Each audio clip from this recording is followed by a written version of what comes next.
दोस्तों नमस्कार। आप सोच रहे होंगे कि कपिल भाई आज तो बसंती कलर में। बिल्कुल भाई, आज जो हमारा हीरो है और जिसके पीछे हम चलते हैं और जिसको मैं परमात्मा मानता हूं, और मैं ही नहीं आप भी उसको परमात्मा मानते हैं, वह है मां भारती का महान सपूत शहीद आजम सरदार भगत सिंह सुखदेव राजगुरु। आज इनकी शहादत है और ये जो बसंती कलर है इसकी बहुत बड़ी मेहनत है। ये ना बिक सकता, ना टूट सकता, ना झुक सकता। ये न्याय समानता के लिए, आजादी के लिए फांसी के फंदे पे चढ़ सकता है। रंग दे बसंती चोला, ईश्वर उसके शरीर के रग रग में देशभक्ति और देश हित के लिए बलिदान हो जाने की भावना कूट कूट कर भर दे। यह है मेरा बसंती कलर।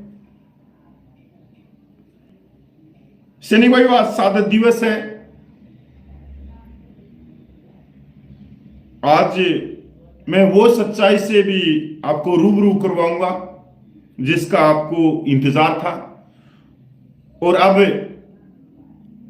जो जंतर मंतर पे पिछले 1 साल से सबका सैनिक संघर्ष कमेटी और उससे जुड़ी हुई संस्थाएं जो आंदोलन को चला रही थी, जवानों की जायज मांगों के लिए, समानता के लिए, स्वाभिमान के लिए, आत्मसम्मान के लिए, अब वो डीफ्रीज मतलब अस्थायी रूप से, स्थायी रूप से नहीं, अस्थायी रूप से वो बंद कर दिया।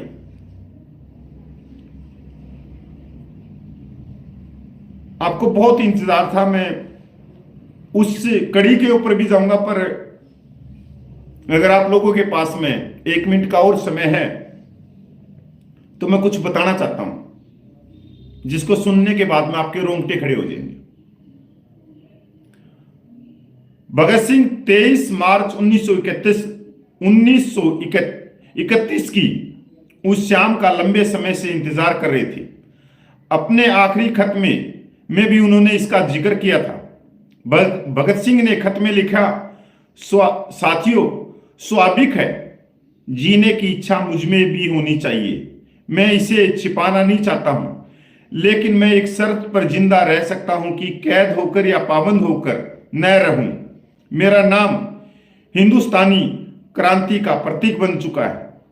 क्रांतिकारी दलों के आदर्शों ने मुझे बहुत ऊंचा उठा दिया है, इतना ऊंचा कि जीवित रहने की स्थिति में मैं इससे ऊंचा नहीं हो सकता। मेरे हंसते हंसते फांसी पर चढ़ने की सूरत में देश की माताएं अपने बच्चों के भगत सिंह की उम्मीद करेंगी। इससे आजादी के लिए कुर्बानी देने वालों की तादाद इतनी बढ़ जाएगी कि क्रांति को रोकना नामुमकिन हो जाएगा। आजकल मुझे खुद पर बहुत गर्व है। अब तो बड़ी बेताबी से अंतिम परीक्षा का इंतजार है। कामना है कि यह और नजदीक हो जाए। 1931 से 1947 के बीच आजादी के 125 से भी ज्यादा दीवाने फांसी के फंदे पर झूल गए और उन जो नौजवानों के लिए भगत सिंह की कुर्बानी एक मिसाल बनकर सामने आई। साल बीत गए, लेकिन कुर्बानी की वो कहानी आज भी इस मुल्क की हिम्मत सलाम शहीद आजम भगत सिंह को, जिन्होंने सब कुछ लुटाकर हिंदुस्तान को सब कुछ दिला दिया। भगत सिंह को जिस दिन फांसी दी जानी थी उस रोज भी वो मुस्कुरा रहे थे। उनके चेहरे पर शिकन पर कोई निशान नहीं था, लेकिन लाहौर की उस जेल में हर कैदी की आंखें नम थी। फांसी की कार्रवाई शुरू होने से पहले भगत सिंह ने अपनी ऊंची आवाज में देश को एक छोटा सा संदेश दिया। अब सुनने की बात है, एक छोटा सा संदेश दिया। भगत सिंह ने कहा, आप नारा लगाते हैं इंकलाब जिंदाबाद, आप नारा लगाते हैं इंकलाब जिंदाबाद। मैं यह मानकर चल रहा हूं कि आप वास्तव में ऐसा ही चाहते हैं। अब आप सिर्फ अपने बारे में सोचना बंद करें। अब आप अपने बारे में सोचना बंद करें। व्यक्तिगत आराम के सपने को छोड़ दे। हमें इंच इंच आगे बढ़ना होगा। इसके लिए सांस ढूंढता और मजबूत संकल्प चाहिए। कोई भी मुश्किल आपको रास्ते से डिगाए नहीं। किसी विश्वासघात से दिल न टूटे। पीड़ा और बलिदान से गुजरकर आपको विजय प्राप्त होगी। यह व्यक्तिगत जीत क्रांति की बहुमूल्य क्षमता बनेगी।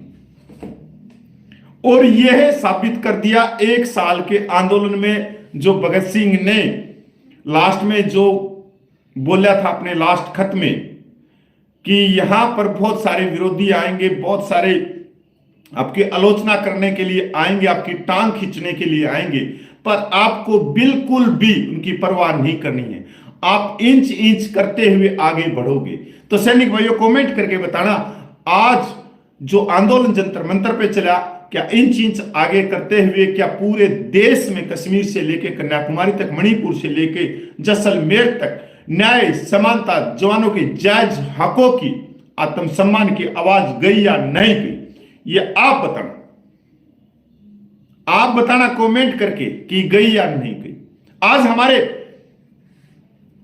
पंजाब के बहुत ही बुजुर्ग सबका सैनिक दिल्ली आए, क्योंकि इस मीटिंग के बारे में, क्योंकि आचार संहिता भी लगी हुई है, कानून भी है, सब कुछ है। ना ही इस मीटिंग के बारे में सोशल मीडिया पे डाला है, ना ही व्हाट्सएप पे, सिर्फ फोन करके कि इन व्यक्तियों को वहां पे आना है।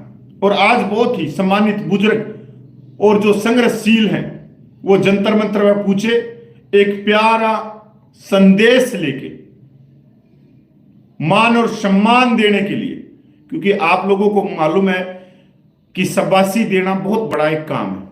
और आज जो पंजाब से बुजुर्ग जो सैनिक आए, उन्होंने जो जंतर मंतर के ऊपर 1 साल से ज्यादा समय निकाला, उनका मैं कह नहीं सकता, अपनी भावनाओं से, प्यार से, मतलब उन जो 1 साल से जंतर मंतर बैठे उनका मान और सम्मान किया। यही एक व्यक्तित्व की खास पहचान होती है कि अपने से छोटों का मान और सम्मान देना, वो महान होता है, वो प्रभु परमात्मा होता है कि अपने सदस्यों को लेकर चले।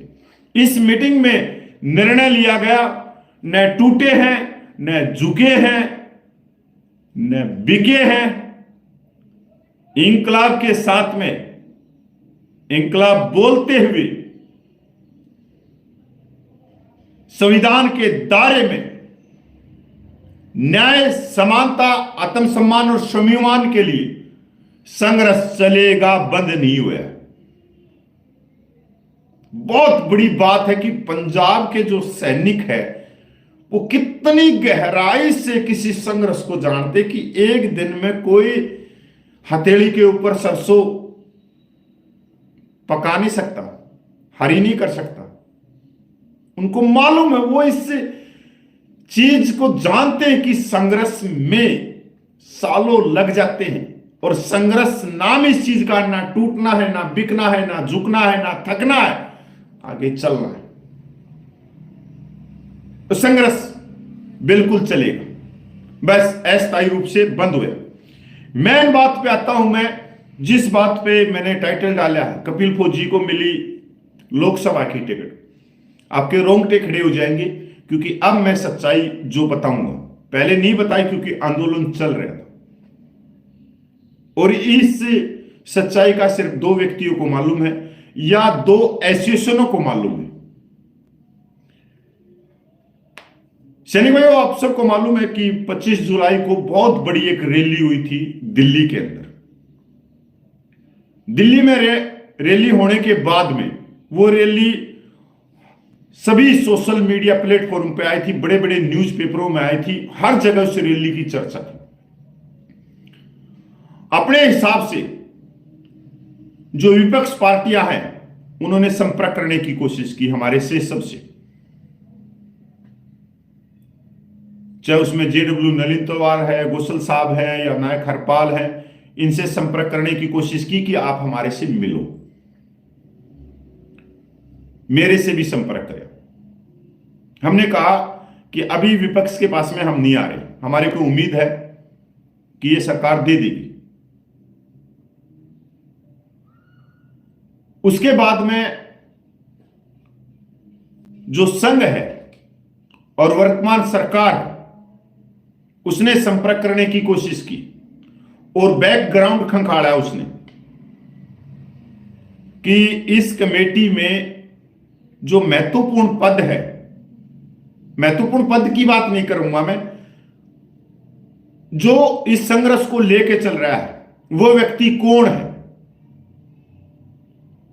तो उसका नाम आया नायक हरपाल का। उन्होंने सर्च किया कि नायक हरपाल तो कभी सामने आते ही नहीं, तो नायक हरपाल है कौन, और उन्होंने खंगाला और उसकी हिस्ट्री देखी नायक हरपाल की कि वो व्यक्ति ही है जो मैन चाणक्य है जवानों की जायज मांगों को हक दिलाने के लिए, और पिछले 14 सालों से वो हमेशा पर्दे के पीछे रहता है। वो चेहरा चमकाने में रहता ही नहीं कि मेरा चेहरा दिखे या मैं मंच पे आऊं या माइक पे आऊं, वो बहुत ही कम आया। नायक हरपाल के बारे में और छानबीन करते हैं कि उस व्यक्ति को तोड़ना नामुमकिन है कि आसमान में से चांद को धरती पे लेके आया जा सके, तो नायक हरपाल उनमें से नहीं है। यह हमेशा ही पर्दे के पीछे रहता है। इसके बाद में और सदस्य खंगाले कि वो भी नहीं टूटेंगे, चाहे जेडब्ल्यू नलिन तलवार है चाहे दूसरे सदस्य। अब इसमें आ गया कपिल फौजी, क्योंकि एजेंसियों ने जो रिपोर्ट मालूम था कि हां यह व्यक्ति की उम्र कम है कपिल फौजी की, और इसके हो सकते हैं कि राजनीति के कीड़े हों, तो इससे संपर्क किया जाए।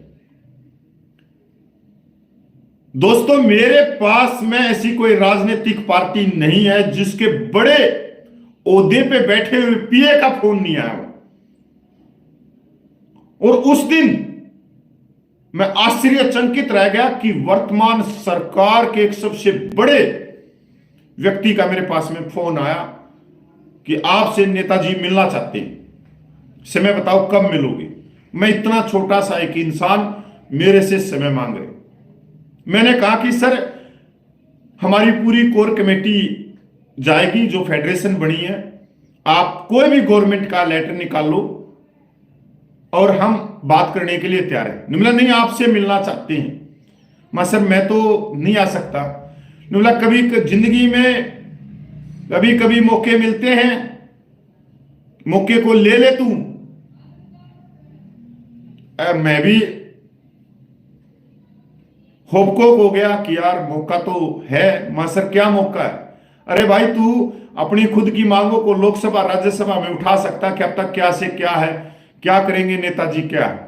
क्योंकि उनको मालूम था कि कपिल फौजी जिस जिले से है, क्योंकि रोहतक लोकसभा लगती है, रोहतक लोकसभा में 19 लाख के करीब वोट हैं, उसमें से 9 लाख पूर्व सैनिकों की वोट है। झुंझुनू राजस्थान के बाद में झज्जर में सबसे ज्यादा पूर्व सैनिक है, और दोनों की वही नाम राशि भी एक ही है, झुंझुनू और झज्जर। देश में ये दोनों डिस्ट्रिक्ट। मेरे पास में वो सबसे बड़ा मौका था। मेरे पास में कुछ व्यक्ति भी भेजिए कि आप बात कर लो, या जो वहां पर जिनकी ड्यूटी रहती थी उन्होंने भी कहा कि आपके पास में फोन आया है, आप बात करो। कपिल भाई आपने क्या है यार, ऊंचे बढ़ो, अपनी मांग उठाओ, ये करो वो करो। सैनिक भाई आपका भाई भी क्या नहीं, ना टूटा ना झुका ना कुछ और। यहां तक मैं कहना चाहूंगा आज, क्योंकि अब तो हम खुले हो गए, और आज हमने ये बातें रखनी चाहिए सैनिक समाज के अंदर। उस समय इसलिए नहीं रख सका कहीं आंदोलन को कोई चोट ना पूछे। और लोग, अगर मैं ये कहूं कि मेरे को लोकसभा टिकट के लिए ऑफर किया गया है, तो मैं बाद में कितनी सफाई देता रहूं, फिर लोग ये कहेंगे नहीं इसका कोई ना कोई संपर्क हो सकता है, ये जबकि मैं सच्चाई बोल रहा हूं, इसका संपर्क हो सकता है, ये आंदोलन को कोई झटका दे सकता है।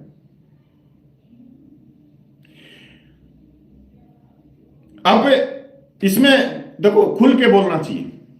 जेडब्ल्यू नलिन तलवार है, नायक हरपाल, इन दो व्यक्तियों को मालूम था कि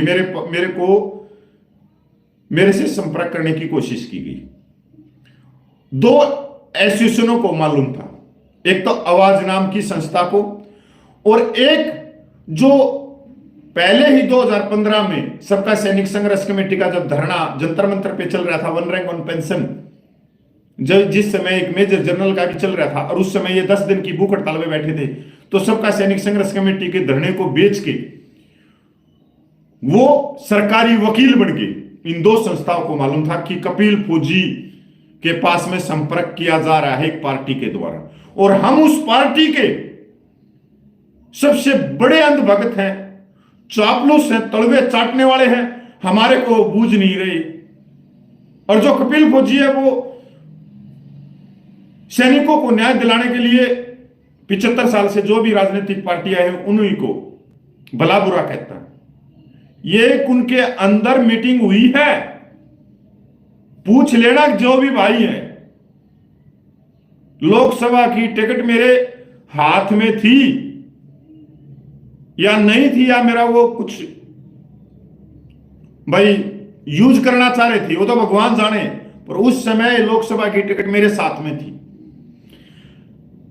जेडब्ल्यू नलिन तलवार, नायक हरपाल, बुरा मानो भले मानो, मैंने कोई दिक्कत नहीं है, अपना काम है सच बोलना। बसंती कलर अपने पास में भगत सिंह का। इन दोनों को भी शक हो गया, और शक होना भी भाई इनको अच्छा था उस समय, क्योंकि 10 या 11 सितंबर को एक ऑडियो निकली थी झुंझुनू से कोई शेखावत नाम के व्यक्ति ने। उस ऑडियो से इनके पैर फट गए। उस समय सबका सैनिक संघर्ष कमेटी जो जंतर मंतर पे धरना चल रहा था, उसको चारों तरफ से घेर लिया विरोधियों ने, चारों तरफ से घेर लिया, और वो बैक फुट पे आई हुई थी सबका सैनिक संघर्ष कमेटी 17 सितंबर को कटवा रैली में, कति बैक फुट पे थी। और सबसे बड़ा उसमें मेरे को भी शक की नजरों से देखा जा रहा था सबका कमेटी के भाई मैं ओहदेदार, और वो देखे भी क्यों नहीं भाई, क्योंकि वो यार पिछले 14 सालों से संघर्ष कर रहे आ रहे, और उनके संघर्ष को पहले ही बेच के और अच्छे अच्छे ओहदे पे बैठे हैं। और आज एक और व्यक्ति कपिल फौजी जैसा भी निकलेगा तो वो क्या कर सकते। शक की नगाहों से मेरे को देखा गया बहुत कि यार कपिल फौजी, क्योंकि जंतर मंतर का 13 लाख रुपया लेके भाग गए, सबका सैनिक संघर्ष कमेटी के ऊपर आरोप लगा दिए, करोड़ों चुनता आया। मतलब वो बैक फुट पे थी, वो एक तरह से जवाब देने की हालत में नहीं थी। ऊपर से कपिल फौजी का भी बम फटना था कि इससे भी संपर्क किया गया है, ये भी हाथ में।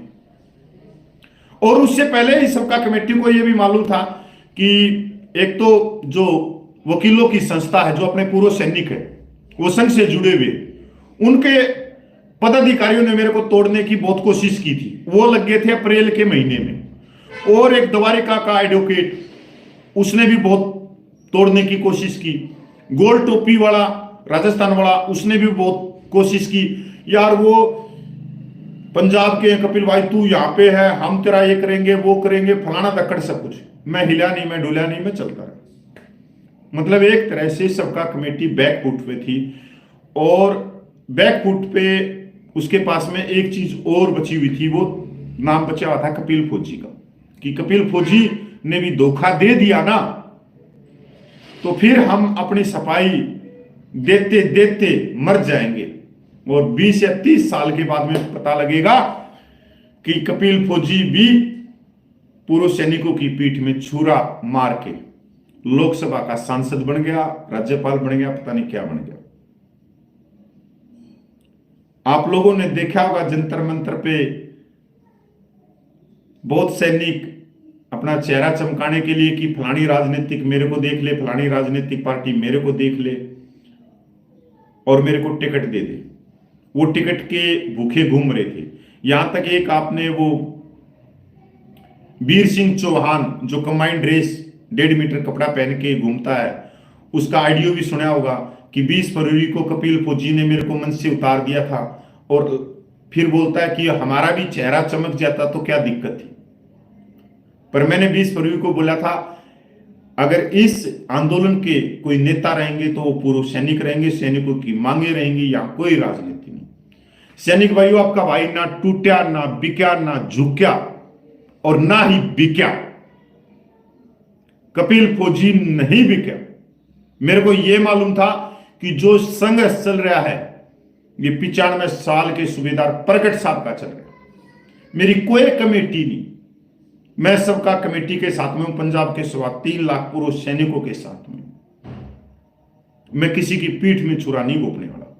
जहां पे मैंने जन्म लिया है, रोहतक झज्जर में, मेरे जो आज बुजुर्ग सैनिकों का मान और सम्मान पूरे देश में है, कि झज्जर के पूर्व सैनिकों ने भी पूरे देश को जागरूक किया, क्योंकि 7 मीटिंग माननीय रक्षा मंत्रियों के साथ करने वाले झज्जर के पूर्व सैनिक भी हैं, रोहतक के पूर्व सैनिक भी हैं, सोनीपत के भी पूर्व सैनिक, मतलब पूरा हरियाणा है, पूरा हरियाणा है भाई, कि पूरी जिंदगी भर एक दाग लग जाएगा कि कपिल फौजी गद्दार निकल गया।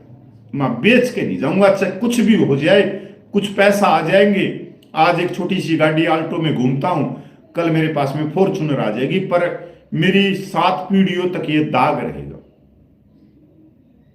7 पीढ़ियों तक। सैनी भाई, ये मत सोचना आप कि कौन ऑफर देता है।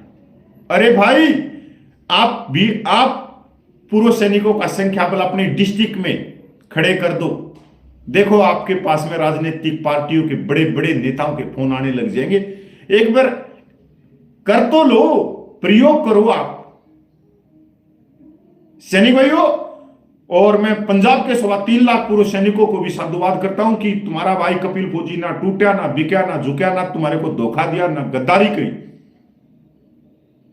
मैं अपने कर्तव्य में चलता रहा, पूर्व सैनिकों को जगाने में। मेरे को हर तरह के लोभ लालच दिए गए कि इस व्यक्ति को खींच लो और पूरा आंदोलन पीछे हट जाएगा। और ये भी आप मानते हो कि भाई कपिल